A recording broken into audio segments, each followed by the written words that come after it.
Hi guys, it's Nancy and welcome back to the channel. I hope that you're all doing well. You know, can you feel the fall vibes?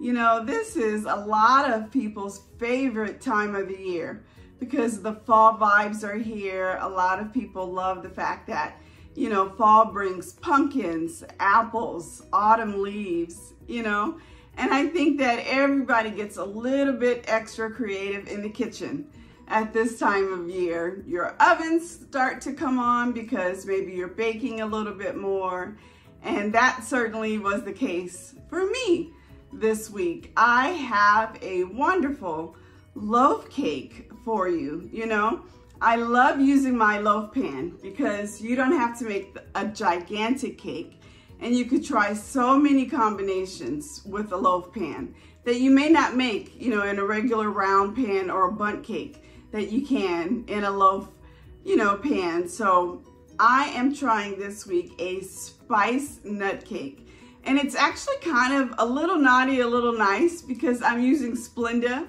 as one of my sugars, and you know, kind of a sugar substitute.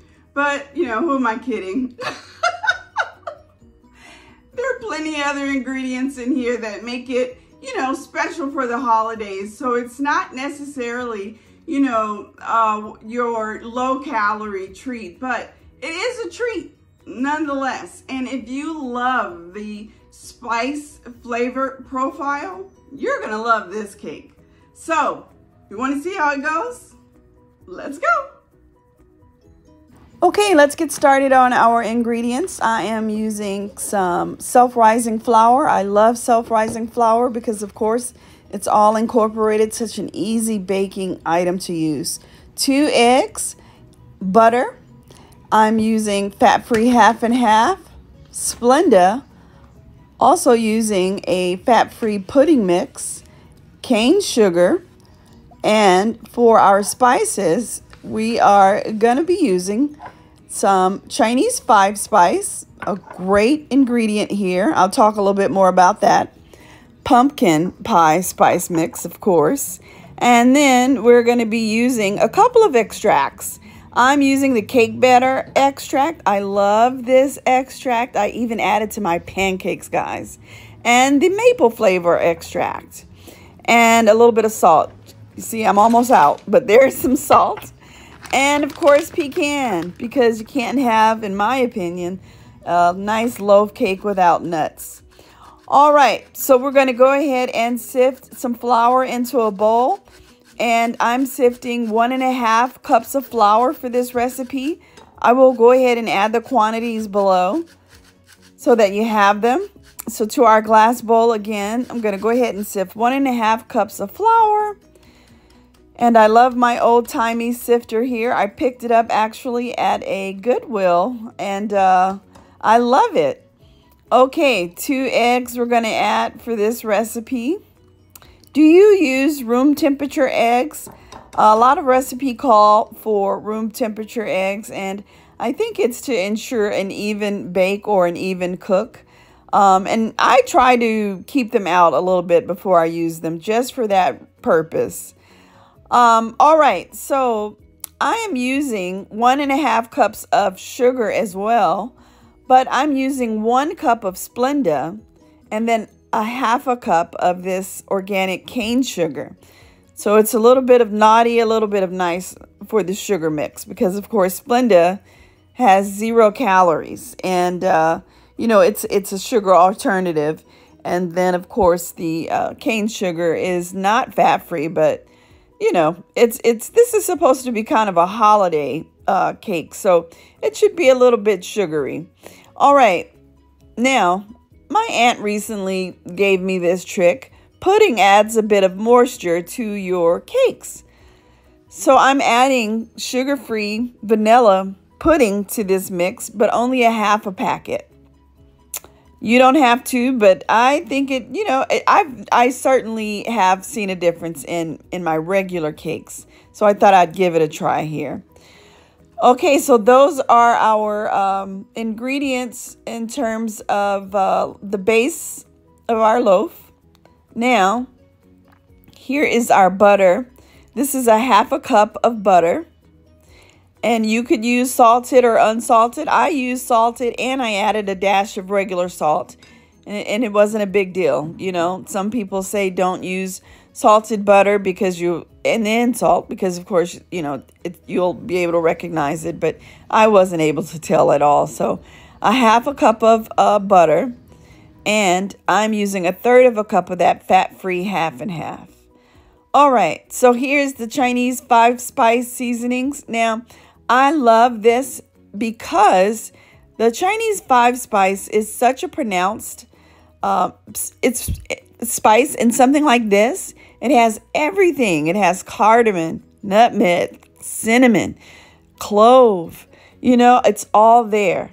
And so, of course, the pumpkin pie spice mix from Trader Joe's is great, but it doesn't have things like the cardamom. And so when you're making a spice cake or a spice loaf, that Chinese 5-spice seasoning is a secret weapon, you know? It just takes it over the top. So I am adding maybe 2 tablespoons in total of that little mixture because you want enough of it to permeate through the entire loaf. So lots of that. All right, now here are our extracts. So I mentioned to you that I'm using 2. I'm using the cake batter. I love the cake batter extract. I even add this to my pancakes in the morning because it really does taste like cake, you know? It gives you that little tinge of sweetness. So, and I'm also using maple because what else goes better with spice cake than maple? So this is a half a teaspoon of each of those. All right, so go ahead and give that a mix. And looking good.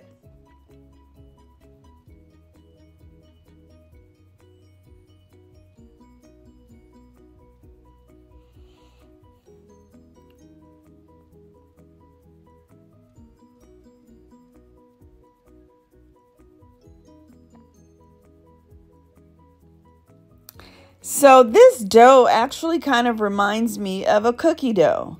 You know, it's not, it's a batter, of course, but it does kind of remind me of a cookie batter. All right, there is my dash of salt that I mentioned to you earlier. Even though I'm using a salted butter, I went ahead and added a dash of salt because we're using sugar. And it's just something about that juxtaposition for me, the salt and sugary. I love it.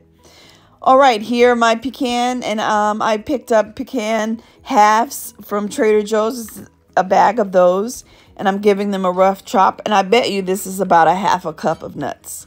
So I'm using pecan, but, you know, if you like a walnut, perhaps, that would be good here as well.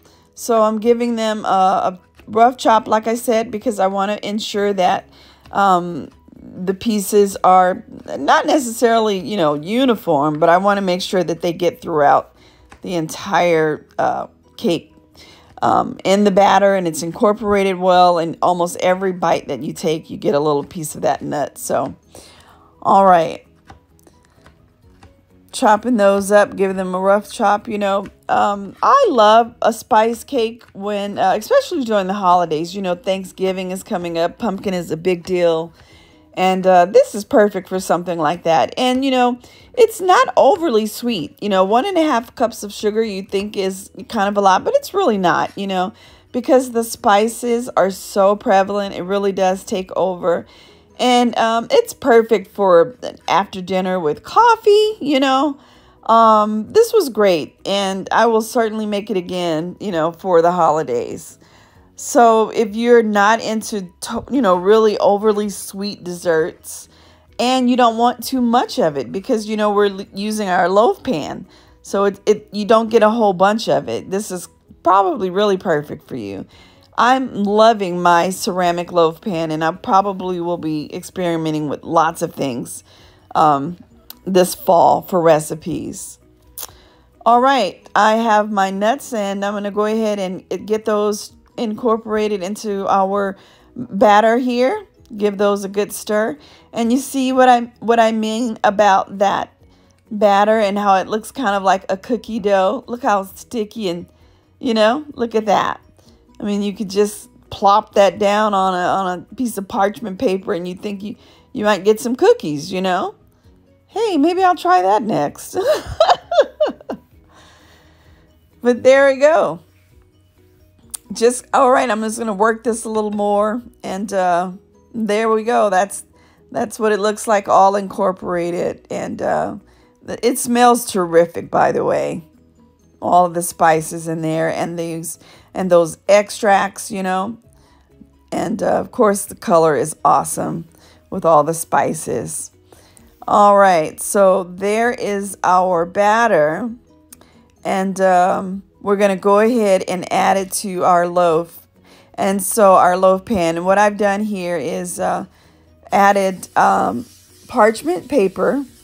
I cut it in half. I'm using the Reynolds pre-cut parchment sheets. And I cut it in half.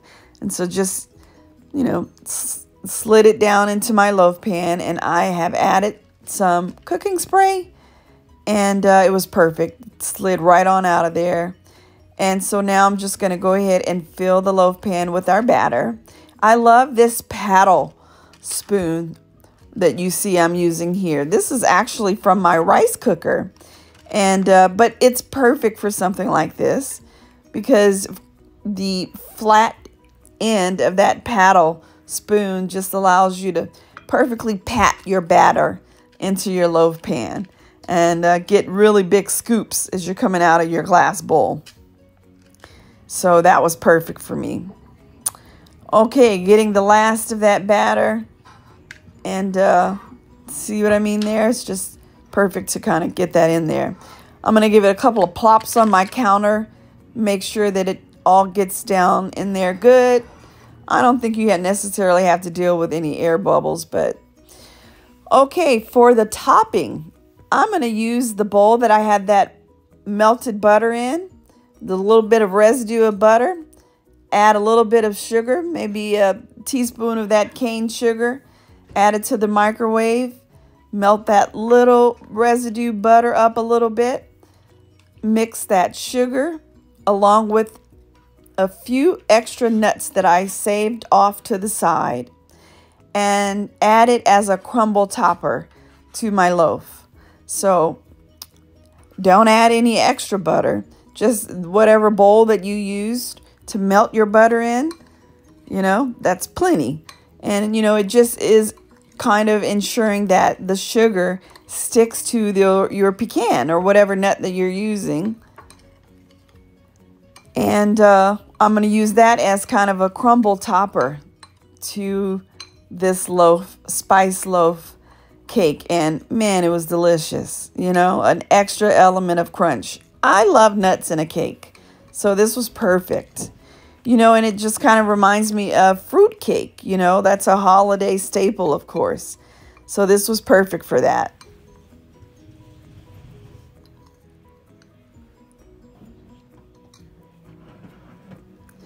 All right, and here we go, adding it to the top of my loaf pan.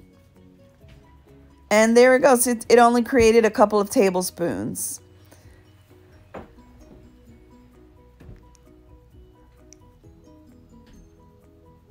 But it was a great addition. And I love that cane sugar, that organic cane sugar from Trader Joe's. It's granulated sugar, and it's coarse granulated sugar. And of course, it added a bit of a crystallized element to the top of the loaf cake, and it was great. All right, so we are about to put this pretty little thing in the oven and take a look at it. You see what I mean about the sugar crystals on top? And we're going to put it in the oven. I've preheated my oven to 350 degrees. And it cooked for about 50 minutes. So there we go. Toodaloo. And look, she's already done. 50 minutes. Beautiful. It has risen. I'm telling you, that self-rising flour, it is foolproof. And it smells delicious. You could do so many things with it. Look at that. It's just beautiful. Those nuts have roasted up nicely. It is awesome. That self-rising flour, I just love it. I'm going to do so many things with it. And of course, I've used it for years, but you know, you get creative in the fall. The weather starts to change and you just get so creative. Okay, here's our toothpick test. Clean as a whistle. All right. So, you know, I was saying to you how easy it was to get that loaf out using that parchment paper. And there we are. And it just slid right off. And it has risen so beautifully. It's a good size, you know. And look at the colors all around, evenly baked.